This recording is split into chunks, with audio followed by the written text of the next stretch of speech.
High রে, আমার নিঃশ্বাস আটকে আসিচ্ছে, এখন কি হবে নি? আবার 14 ভাত খাওয়া লাগবে। এরা কতবার কোলে মেল্লি কাম করা যাবি না, কিন্তু কোনো কথা না শুনে ডাইরেক্ট কোপ বসালো। এ হসে হসে না থামেক তো, ই মনে হয় এখনই মরে যাবি। জেল জরিমানা তো বেটাসল মানুষের জন্যই, এত অস্থির হয়ে কি সমাধান করে পারবো? রাজনীতি করবে এসে দুই একটা মামলা খাওয়া লাগবে, এটা তো স্বাভাবিক বিষয়। এনা শান্ত হ, অস্থির হইস না, বিষয়টা আমি দেখিচ্ছি। অস্থির কি এমনি হসি? এই খবর যদি আমার বইয়ের কানে যায়, খাবার দাবার বন্ধ করে দিবি। খবর এতক্ষণ মনে হয় চলে গেছে, আজকে রাতে আর বাইর ঢুকতে দিবি না। হাই রে, তুমি যে আরো হোসা বউ পাগলা, বউয়ের দেখে মানুষ এত ভয় করে। কোনো জায়গা গেলে 9টা বাজলেই বাড়ি বাড়ি করো, জো বেজো কিছু বোঝো না। তুমি কি 9টা পর্যন্ত ছুটি নিয়ে আসো নাকি? বিয়ে তো করিস না, আগে করে তারপরে ঠেলা কি বুঝবো নি। যাই হোক চাচা, আপনি একটা সমাধান বার করেন, আমি কিন্তু জেলে যাবার পারবো না। এলকা মানুষ, দোকান সংসার নিজেরই দেখা লাগে, আমি না থাকলে সব এলোমেলো হয়ে যায়। সমস্যা তো তোক নিয়ে, সেটা তো বুঝি। টেরাক বারবার করলাম আয়নালেক নিয়ে যাস না, তাও নিয়ে গেছে। চাচা আইনাল ভাইয়ের জায়গায় তো আমি যাবার চাচ্ছিলাম, কিন্তু যাবার তো দিল না। মুসদ্দা চাপাতিটা নিয়ে কোমরের ভিতর গুঞ্জে রেখে বসে আছিল। এটি টেরা ভাইয়ের কোনো দোষ নাই, নিজের দোষেই চোদনটা খেলো। তাই নাকি? তাহলে তো আর হটকারিতার জন্যই সুদনটা খাইলো। হাই রে, তুই যে আর হসু জীবনের প্রথম না করার সাথেই শুনলু। ফটিকে মারার সময় বারবার না করছুন, শুনছিল, এখন চৌধুরী পড়ছি আর শব্দ সামক দিচ্ছ। যেটা শোনার কথা সেটা ঠিকই শুনি, মিসে তো এমনি একটা কথা শুনবো না। এ তোরা চুপ থাকতো, খাও খাও করে কি সমাধান হবিবে? মামলার কথা শোনার পর থেকে চিল্লে চিল্লে ঘর একবারে মাথার তুলছে। চাচা ওস্তাদিক না হয় ফোন দেন, একটা সমাধান করে দিবিনি। হ্যাঁ চাচা, তাড়াতাড়ি ফোন দেন, রাত বেশি হয় নাই, ভাই মনে জেগেই আছে। দিচ্ছি দিচ্ছি রে, তুই এত টেনশন করিস না, হঠাৎ করে কিছু একটা হয়ে যাবি কোলে।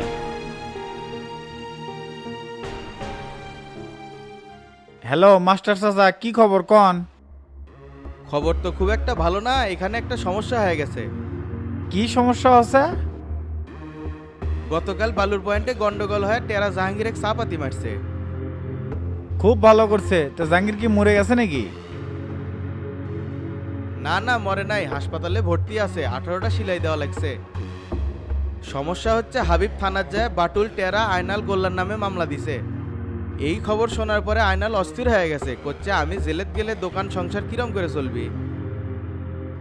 এই শালা হাবিব দেখিচ্ছি মামলাবাজ হয়ে গেছে, কিছু না হতেই মামলা করে। এত চাপ লওয়ার দরকার নাই, মার্ডার মামলারই অগ্রিম জামিন হয়, আর এটা তো অ্যাটেন্ড টু মার্ডার। কালকে থানার যায় ওসির সাথে দেখা করে কার কার নামে কি গ্রাউন্ড দেওয়া আছে সেই নকলটা তুলেন। তারপর কাগজটা নিয়ে ফারুক উকিলের কাছে গেলে অগ্রিম জামিন করে দিবিনি, আর যদি কোনো সমস্যা হয় পাঠিয়ে দেন, আমি এখান থেকে করে দেবনি। আচ্ছা কর্মনি, আর ওই দিককার কি খবর? শুনলাম শ্রমিকরা বলে ফ্যাক্টরিতে আন্দোলন করছে। অযৌক্তিক দাবিলে আন্দোলন করছে, 2জন মারা গেছে, আরো অনেকে আহত হচ্ছে। সব মিলে চাষা আর চাপের মধ্যেই আছি, অনেকগুলো অর্ডার আটকে গেছে তো। আচ্ছা এত টেনশন করো না, সমস্যা যেহেতু বাড়াচ্ছে তার সমাধানও পাওয়া যাবে। ঠিক আছে, কালকে ওসির সাথে দেখা করে কি হয় না হয় তোমাকে জানামুনি। আচ্ছা ঠিক আছে, কাল কথা হবে নি, রাখলাম তাহলে।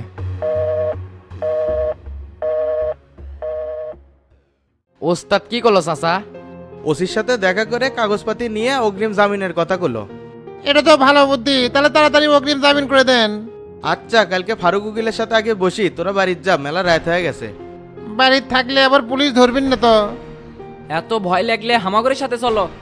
কে রে, তোরা কুটি থাকবে চাচ্ছ? হামাগরে থাকার কথা করছো, না হয় বরাতলা আড়ার মধ্যে থাকলাম। না না, মশার কামড় খাই পারবো না, তোর সাথে হবি না, আমি বাইরে গেলাম। এই আয়নাল, এখনের সাথে থাকা লাগবি না, তুই বাড়ির যা। আর মিজান গোল্লাক নিয়ে টেরা তুই বাড়ির ছোতে, কোনো সমস্যা নাই। আচ্ছা চাচা, গেলাম তাহলে, আসসালামু আলাইকুম। ওয়ালাইকুম আসসালাম, তাহলে দেখে শুনে যাস।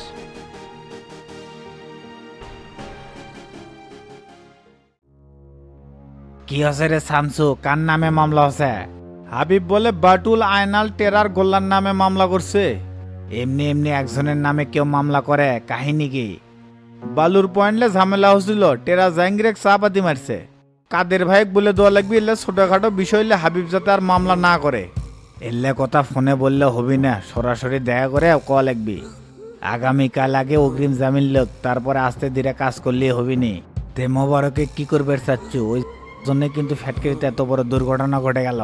ওই মাদারিক ধরার ব্যবস্থা করিচ্ছি, তারপর সত্যি না করলে বস্তার মত তুলে বুড়িগঙ্গা নদীতে ফেলে দেবো। আমি শিওর উইক কাটি লাগাচ্ছে, শ্রমিকদের মধ্যে এই ধরনের কোনো উত্তেজনাই ছিল না। ওর সাথে ভালোভাবে ফোনে কথা কত, দেখ তুই কুটি আছে। একবার হোক লাগাল পালেই সব সমস্যার সমাধান হবে নি।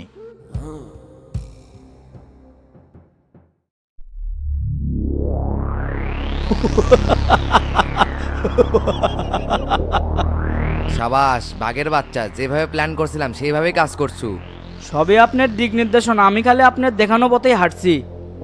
কিন্তু বস, আমার কিন্তু ভয় লাগিচ্ছে, অলরেডি শামসুরা আমাকে সন্দেহর তালিকায় রাখছে। দূরবে উই আর মানজা খাড়া করে পারবি, খালি সকাল হবে দে আর ফ্যাক্টরিতে আগুন লাগে দেবো। তাহলে বস 6 নম্বর গুডাউনে যদি আগুন লাগিয়ে দিতে পারেন তাহলে উই একবারে ধ্বংস হয়ে যাবে, কারণ ওটি দামি দামি জিনিস আছে। বারবার ধন্যবাদ দিয়ে তোকে ছোট করবার চাই না, তুই আরেকটা কুলু দিলু। শামসুর গুলার তো দিমইবে, তার সাথে ঢাকা শহরে যতগুলা গার্মেন্টস আছে সবগুলাতে আগুন লাগে দেবো। কাজটা খালি কমপ্লিট করে দে, তাহলে আর চাকরি করে খাওয়া লাগবে না, আমার সাথে থাকবো। আর বাকিটা কি পাসু? হ বস, সন্ধ্যের দিকেই টাকা পাইয়া গেছি। 2 দিন কাম করে 10 লাখ পাসু, যেটা তুই 2 বছরে কামাই করে পারলুনি না। এত কাম করা লাগে বে, টাকা হতে এত সময় লাগে? জায়গা মতো কাজ করলেই রাতারাতি ধনী হওয়া যায়। কিরে মোবারক, কেটা ফোন দিছে? বললাম না, ওই শালা আমাকে সন্দেহ করছে, শামসু ফোন দিছে। রিসিভ কর, আর কিছু করলে কবু বাড়িতে আসি। আচ্ছা আচ্ছা, রিসিভ করিচ্ছি। হ্যালো মোবারক, কোনটি তুমি? স্যার আমি তো বাসায় এইমাত্র খাওয়া দাওয়া করে শুলাম। এটা কোনো কথা? আমরা টেনশনে কাপড় চেঞ্জ করে পাচ্ছি না, আর তুমি খাওয়া দাওয়া করে শুয়ে পড়ছো। ফ্যাক্টরির এত বড় দুর্ঘটনা ঘটে গেল, তুমি কোনো সান্ত্বনাও দাও না, খালি দূরে দূরে থাকো। একবার চিন্তা করো, আগামীকাল সিগমা কোম্পানির এমডি কি জবাব দেবো? বিশ্বাস করেন স্যার, আমার দিক থেকে আমি 100 চেষ্টা করে গেছি, কিন্তু আমি ব্যর্থ। তার মধ্যে যখন পুলিশ এসে আরো রাবার বুলেট ছুটছে, তখন শ্রমিকরা আরো বিক্ষুব্ধ হয়ে গেছে। বুঝেন না, অল্প শিক্ষা ভয়ঙ্কর, ক্ষতি যে অগরে হচ্ছে এটা আমি অগরে বুঝাবার পারিনি। 2 জন শ্রমিক মারা গেল, 7-8 জন আহত হলো, এটা দেখে তো আমি হতবাক হয়ে গেছি। কি আর করবেন স্যার, যা হওয়ার তা তো হয়ে গেছে, কাল সকালে না হয় দেখা করবনি। না না, কাল হবি না, তুমি এখনই আসো। যারা মারা গেছে তাদের ডিটেলস ইন্স্যুরেন্স কোম্পানিকে দেওয়া লাগবে। মাটি দেওয়ার আগে ওদের সব কাগজপাতি দেওয়া লাগবে, যাতে তারা ইনকোয়ারি করতে পারে। তাহলে ভাই আমাকে না আধা ঘন্টা সময় দেন, আমি আসিচ্ছি। আচ্ছা, মিসজান করো না, আর ফোন দিলে রিসিভ করো।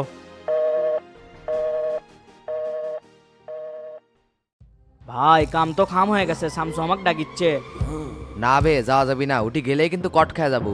শামসুরা কিন্তু হিংস্র হয়ে গেছে, তুই ধরা পড়লে কিন্তু আমিও ধরা পড়বো। আজকে সারা রাত আমার সাথেই থাকে, কোনো যাওয়ার দরকার নাই। আচ্ছা বস, তাহলে ফোন বন্ধ করে তুলাম।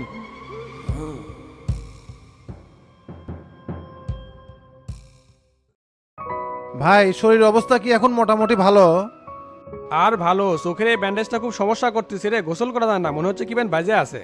ডাক্তারের সাথে না কথা কত, এই ব্যান্ডেজটা খুলে চশমা নেওয়া লাগবি।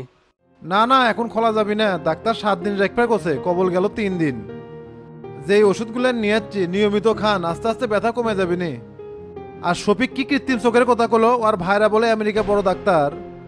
ঠোসা হলে মেশিন লাগালে যেরকম হালকা হালকা শোনা যায় না, সেরকম চোখে একটা কৃত্রিম মেশিন লাগালে হালকা হালকা দেখা যাবে। চিন্তা করছি ওর ভাইরার সাথে কথা কয়ে ওটাই লেগে নেবো। তাহলে শফিকের সাথে মিল দিয়ে থাকা লাগবে ভাই, আপনি চোখ লাগান পর্যন্ত। কি রে রন, 2 ভাই কুমার সেই গল্প করিচ্ছ, কাক কি লেগে দিচ্ছ? আপনার 2 চোখই ভালো, সব সাইডে ভালো দেখে পারিচ্ছেন, আমার বাম সাইড কানা, এই সাইডে কিছুই দেখে পারিচ্ছি না। এই রন উঠে ভাই বসবার দে। ভাই বসেন। আচ্ছা বসিচ্ছি। হাইরে ব্যস্ত হোসেন, সেই যে বাড়ি দেখা গেলেন, একবারও খোঁজ নিলেন না। 2 দিন ধরে চোখের যন্ত্রণায় ঘুম পাড়ে বাড়িছিলাম না, কি যে কষ্টে দিন পার করছি। আসমু করে বালা আসপেরই বাড়িচ্ছে না, এই যে জাহাঙ্গীরে কাবার চাপাতি মারছে। সিএনজি স্ট্যান্ডও নিছে, বালুর পয়েন্টও নিল, তাহলে আমরা রাজনীতি করে কি করবো? এখনই যদি মাল্লু না কামাই করি, বিরোধী দল আসলে টিকতে পারবো না। তাই করছে কি, সবাই মিলে বালুর পয়েন্টটা ঠেক দিই, ওটি কিন্তু দিনে ভালো কামাই হয়। সেক্রেটারি সাহেবের সাথে বসেন, তাকে 1 ভাগ দেন, আপনি 1 ভাগ নেন, তাহলেই তো হচ্ছে। ওই জুতের লোক না, ওর জন্যই তো যত ভেজাল। সিএনজি স্ট্যান্ডও খাবি, বালুর পয়েন্টও খাবি, আর কয় যে পারলে দখল করেন। কোন কি মোরা মাস্টার ইনকে জায়গায় উঠলো, অক্ত কোনোদিন গুনতির মধ্যেই ধরি নাই। যাই ফেস দেখলে থরথর করে কাঁপছিল, তাই আপনি টাইমই দিচ্ছে না। আরে চেয়ারের গরম দেখাচ্ছে বে, আগেকার মাস্টার আর এই মাস্টারের মধ্যে দিন রাত পার্থক্য। শামসুর চেলা পান্ডা নিয়ে এখন জাতীয় নেতার ভ্যাস ধরছে। ভাবিচ্ছি এই শালার বেটা খায়া দেবো, আর কামটা করবো তুই কি পারবো না? আমি সুস্থ হবারই পারলাম না, এর মধ্যে আপনি আবার অন্যজনের খেয়ে ধরে প্ল্যান নিচ্ছেন, আপনার কোনো বিবেক বুদ্ধিই নাই। আগে ভাই সুস্থ হমো, চোখ লাগামো, তারপরে কি করবো না করবো সেটা পরের হিসাব। তুই বে ঢিল হয়ে গেছু, রাজনীতির মাঠে দেরি বলতে কোনো শব্দ নাই। আর এই চোখ যাওয়ার পর থেকে কি যে বাল হোসে, খালি চোখ নিয়ে পড়ে আসু।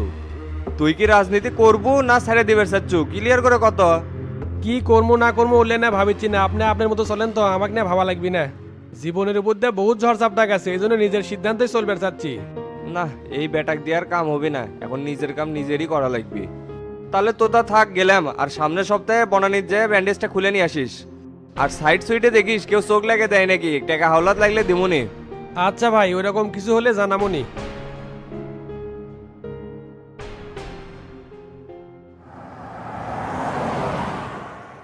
স্যার তো ভাই কি কয় কাজ করবে? না বাল, ওই শালা তো শামসুর হাতে মার খায় সেই ঢিল হয়ে গেছে। কথা বলেই খালি চোখের বেসাল, দুনিয়া তার কোনো ধান্দাই নাই। কত টার্গেট নিয়ে আসি, আমি এমপি হমু, অক উপজেলার চেয়ারম্যান বানামু, কিন্তু ওর কাছে যায় মনটাই ভেঙে গেল। কি আর করবেন স্যার, চ্যাংড়াটা তো ধাপে ধাপে কম মার খায়নি, ভিতরে আনা ভয় ঢুকে গেছে, তাই উঠতে আনা সময় লাগবে। তো স্যার এখন কই যাবেন? প্রেস ক্লাবে চলো, জাহাঙ্গীরের বিষয়টা নিউজ করা লাগবে। কাশেম টিভির এমডি বারবার ফোন দিচ্ছে, ওনার সাথে সাক্ষাৎ করা লাগবে। হাই রে স্যার, আপনি একটা মানুষ সেই সকাল 8টার দিকে বাড়াচ্ছেন, এখনো দৌড়ের উপরেই আছেন। কি করবে নওশাদ, রাজনীতি মানেই তো মাঠে থাকা, ঘরের মধ্যে বসে থাকলে হবে? এনা জোরে চালাও বারে, অনেক কাম আছে। আচ্ছা স্যার।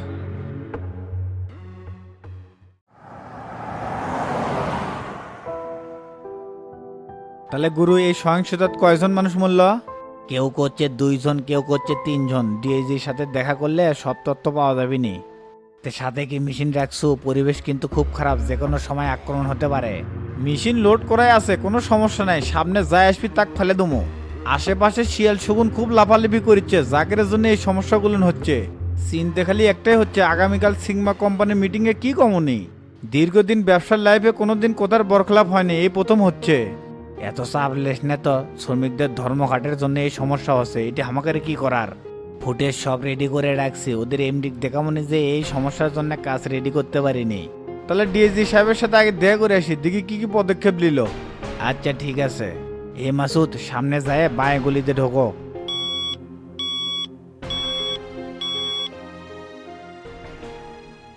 স্যার আসসালামু আলাইকুম। ওয়ালাইকুম আসসালাম। তা আনোয়ার, খবর কি বলো? 2 জন গার্মেন্টস কর্মীর ময়নাতদন্তের রিপোর্ট এইমাত্র হাতে পাইছি স্যার। গুড, কি রিপোর্ট পাইছেন? খুবই অবাক করা বিষয়, তাদেরকে ছুরির আঘাতে মারা হয়েছে, তাও পেছন থেকে। কি বলেন? তাহলে এগুলো কি পরিকল্পিত হত্যাকাণ্ড? এখন তো মনে হচ্ছে আন্দোলন উস্কে দেওয়ার জন্যই এই হত্যাকাণ্ড ঘটানো হয়েছে। আর যে কয়েকজন আহত হয়েছে তাদের কি অবস্থা? স্যার টোটাল 6 জন আহত হয়েছে, 4 জন রাবার বুলেটে আর 2 জন হকি স্টিকের আঘাতে। আমি 100% শিওর কেউ না কেউ এর পিছনে উস্কানিদাতা আছে। আনোয়ার, এই চক্রকে যেভাবেই হোক বের করতেই হবে। গার্মেন্ট শিল্পকে যারা শ্রমিক আন্দোলনের মাধ্যমে ধ্বংস করতে চায় তারা দেশ এবং জাতির শত্রু। আজকের মধ্যেই প্রত্যেক গার্মেন্টসের শ্রমিক লিডারকে অ্যারেস্ট করো। ওকে স্যার, করতেছি। যারা চাকু মারছে তাদেরকে কি শনাক্ত করতে পারছো? না স্যার, এখনো তাদের ধরতে পারি নাই, কিন্তু সিসি ফুটেজ দেখা হচ্ছে তাদের শনাক্ত করার জন্য। ঠিক আছে, যত তাড়াতাড়ি পারেন শনাক্ত করে তাদেরকে অ্যারেস্ট করেন। আচ্ছা স্যার, গেলাম তাহলে। আসসালামু আলাইকুম। ওয়ালাইকুম আসসালাম। কি একটা অবস্থায়, কিলার আব্বাস এলাকার ঢোকার পর থেকে যত বিশৃঙ্খলা সৃষ্টি হয়ে গেছে, এক ক্রস ফায়ারে না মারা পর্যন্ত হবে না। স্বরাষ্ট্র মন্ত্রণালয়ে এই বিষয়টা নিয়ে আলাপ আলোচনা করতে হবে। একের পর এক চাপ, আর ভালো লাগে না। আরে গুরু, আপনারা দাঁড়িয়ে আছেন কে? বসেন। আচ্ছা বসতেছি। তা ডিএসজি সাহেব, কোনো খবর বার্তা পেলেন? খবর তো খুব খারাপ গুরু, যেই 2 জন মারা গেছে তাদেরকে চাকু মারা হয়েছে। বলেন কি? চাকু মারার তো প্রশ্নই আসে না, নিশ্চয়ই কোনো থার্ড পার্টি ঢুকছে। আমার তো সন্দেহ হচ্ছে মোবারকের ওপর, এই শালা পুরোই ডিস্টার্ব। নিজেদের মধ্যে কেউ উস্কে না দিলে এই কাজ তো হতো না, এটা স্বাভাবিক বিষয়। গতকাল বাইরে যে পরিবেশটা ছিল, সময় মতো রাবার বুলেট না ছুড়লে ফ্যাক্টরিতে আগুন ধরে দিত। একটু আগে আমার কাছে তথ্য আসছে আরো 6 জন গুরুতর আহত হয়ে হাসপাতালে ভর্তি আছে। আগামীকাল ফ্যাক্টরির সামনে কেউ যাতে অবস্থান না করতে পারে, আপনারা সেইভাবে প্রস্তুতি নেন। ওদের কিন্তু নেক্সট টার্গেট থাকবে ফ্যাক্টরি পুড়ে দেওয়ার। জি, আমাদের টিম সেভাবেই কাজ করতেছে। আগামীকাল ফ্যাক্টরির আশপাশে 144 ধারা জারি করব। পরিস্থিতি ঠান্ডা না হওয়া পর্যন্ত ফ্যাক্টরি খোলা যাবে না, সাময়িকভাবে বন্ধ থাকবে। আর একটা কাজ করেন তো, শ্রমিকদের সাথে সরাসরি কথা করার ব্যবস্থা করে দেন। এখন যে পরিবেশ, এই পরিবেশে কথা বলা মনে হয় নিরাপদ হবে না, আর কয়েকটা দিন যাক। যত তাড়াতাড়ি পারেন ব্যবস্থা করেন, আমরা খুব লসের মধ্যে আছি। তাহলে উঠলাম, পরে কথা হবিনি। আচ্ছা ভাই, ঠিক আছে।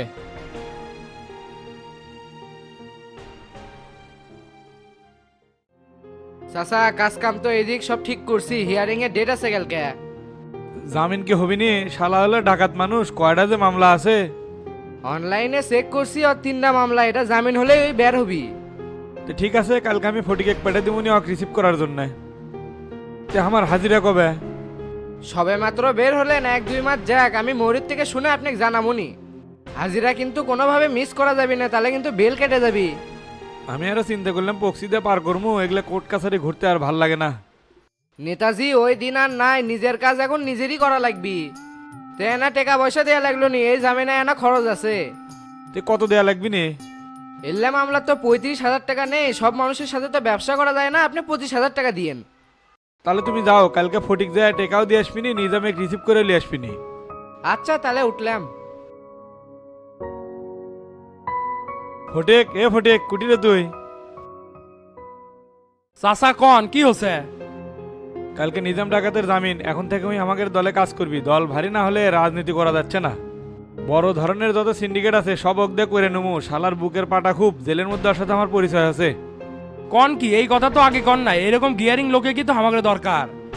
কয়ডার কই মাথার উপর 7 চুল পানি। যেদিন জেল থেকে বাড়াছি সেই দিন নরেশগুলেক বলে আসছিলাম, তো ওই আজকে এসে ডেট জানিয়ে দিল। সকাল সকাল ঘুম থেকে উঠে কাজটা করিস, নতুন করে যেন আর ডাক দেয়া লাগে না, কাজে অমনোযোগী হওয়া যাবে না কিন্তু। আর যাওয়ার সময় 25,000 টাকা নিয়ে যাস, কাম কমপ্লিট হলে নরেশের হাতে দিস। আচ্ছা চাচা।